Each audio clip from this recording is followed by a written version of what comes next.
Episode 6 की शुरुआत होती है एक खतरनाक सी रैंक डंगन से, जहां सोंग जिनवू और यू जिनहो को उनके ही साथी धोखा देकर अंदर बंद कर देते हैं।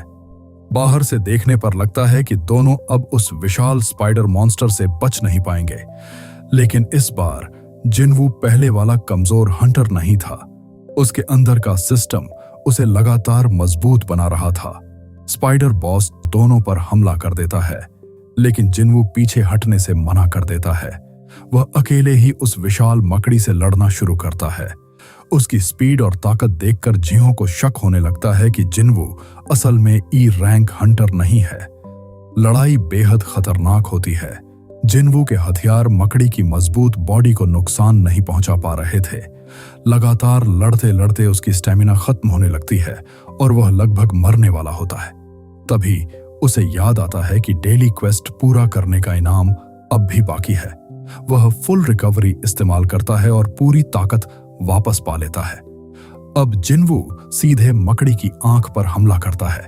उसकी डैगर की जहर और पैरालिसिस पावर काम करती है और आखिरकार वह उसी रैंक बॉस को अकेले मार देता है। जिन्हो यह देखकर पूरी तरह शॉक हो जाता है, लेकिन असली खतरा अभी बाकी था।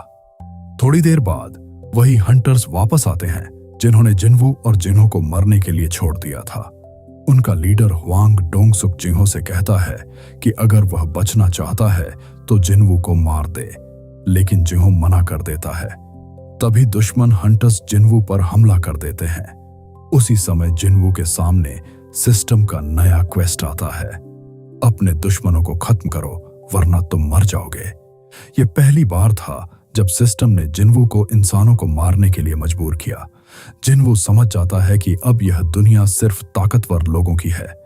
फिर शुरू होता है एपिसोड का सबसे खतरनाक मोमेंट। जिनवू एक एक करके सभी हंटर्स को बेरहमी से खत्म कर देता है।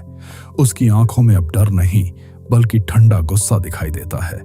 आखिर में डोंगसुक भी उससे दया की भीख मांगता है, लेकिन जिनवू उसे याद दिलाता है कि उसने उसे 3 बार मारने की कोशिश की थी और फिर जिनवू उसका भी अंत कर देता है। एपिसोड के अंत में जिनवू और जिन्हो डंगन से बाहर निकल आते हैं।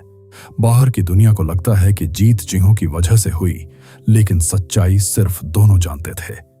इस एपिसोड में पहली बार दिखाया गया कि संग जिनवू अब सिर्फ वर्ल्ड्स वीकेस्ट हंटर नहीं रहा, बल्कि वह धीरे धीरे एक बेहद खतरनाक और शक्तिशाली हंटर बन रहा है।